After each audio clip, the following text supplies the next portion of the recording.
को यहाँ प्रयोग नहीं करने चाहिए थे। आपने इनको, इनकी कमाई को संग्रहित करना है, सुरक्षित रखना है। किसी को आशीर्वाद नहीं देना, किसी को कोई दुआ या बद्दुआ नहीं देना।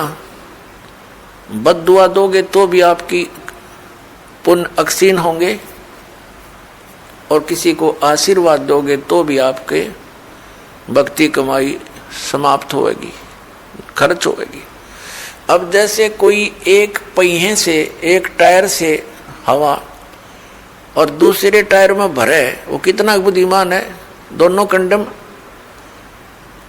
वो युद्ध है इसका। ये बुद्धिमान व्यक्ति ऐसे काम करता है, उसको सलाह देगा भाई यहाँ से जाइए, वहाँ आगे एक हवा भरने का यंत्र है, आप वहाँ से हवा भराइए, दोनों का काम चले। तो इस प्रकार हम अगर आशीर्वाद दे देते हैं तो हमारी पूंजी नष्ट हो जाती है, भक्ति। अब ना उसको लाभ, उसको थोड़ा सा लाभ उसको होगा, और आप यहीं रह गए, दोनों चौड़ चपट, क्या फायदा। तो इस प्रकार हमने अपने बच्चों को, भाई बहन, माता पिता, सबको, संबंधित जितने मित्र हैं, या वैसे भी कोई, एक सद्भावना पूर्वक सबसे प्रार्थना करनी चाहिए कि आप भी दीक्षा लो और अपनी हवा आप भरो। जैसे एक पंप दे दिया जाता है साइकिल में हवा भरने का, तो सब ले लो पंप और अपनी भरो हवा, जब जरूरत पड़े फुल करो और चलो गाड़ी पर, सवारी पर। तो कहने का भाव ये है कि इसी प्रकार ये गुरुदेव जी से दीक्षा लेकर के आप स्वयं अपनी भक्ति मंत्र के जाप साधना के द्वारा अपने टायर में हवा स्वयं भरो और फिर चलो। तो इस प्रकार आप जी ने अब ना किसी को आशीर्वाद देना है, ना किसी को बद्दुआ देनी है, दोनों में हमें हानि है। पहले क्या था, इस काल का जाल है। आप देखते हो बुजुर्ग बड़े छोटों को आशीर्वाद देते हैं और बड़े उनके चरण छूते हैं, क्योंकि पहले जो एक आपने देखा होगा एक पाग सिस्टम है। पाग जैसे पिता की मृत्यु के उपरांत बड़े पुत्र को एक पाग बांधी जाती थी, पगड़ी, और फिर वो पिता वाले कर्म वो करता था। आप पिछला इतिहास देखिएगा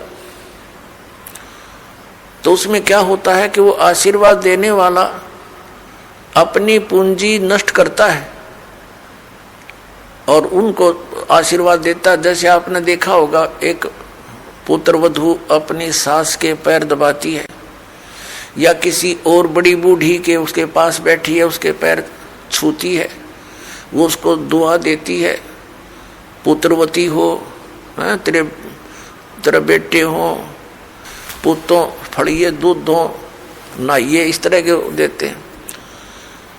तो वो बुढ़िया के पास जो चवन्नी थी वह तो पुत्र वधू को दे दी, आप खाली होगी, आगे चारदर है ही नहीं। तो इस प्रकार हमने अपनी इस भक्ति को बर्बाद नहीं करना है, ना किसी पुत्र वधू को आशीर्वाद देना है। पुत्र वधू को भी परमात्मा से जोड़ दे, बेटी अपनी कमाई कर और तेरा भी कल्याण हमारा भी कल्याण होगा। अपने आत्माओं, परमात्मा कहते हैं मेर तेर की जेवड़ी युबड़ बंदा संसार, एक कबीरा ना बंदा जो है नाम आधार। जिसने नाम प्राप्त हो गया, परमात्मा को आधार मानकर चल रहा है, वो इस संसार की मेर तेर की जेवड़ी में बंधा नहीं गा। अब हमने देखी है बुढ़िया किस प्रकार आशीर्वाद देती है। जब पुत्र वधू का उसकी अच्छा मेल सा है तब तो आशीर्वाद दे रही है, तेरे भाई जियो, तेरे भतीजे जियो, और तो बूढ़ सुहागन हो। बूढ़ सुहागन माने मरा इतना तेरा पति नहीं मरा, वृद्धावस्था तक सुहागन बनी रहे। और अगले दिन उसकी होगी अनपन, बुढ़िया दे रही है गाल उसने, तेरे भाई मरियो, तेरे भतीजे मरियो, तो रांड होइयो। बताओ, वो दूना टोटा कर लिया उसने। पहले तो आशीर्वाद देकर खोई, फिर उसने बद्दुआ देकर भक्ति खोई। तो ये कोई बात हुई?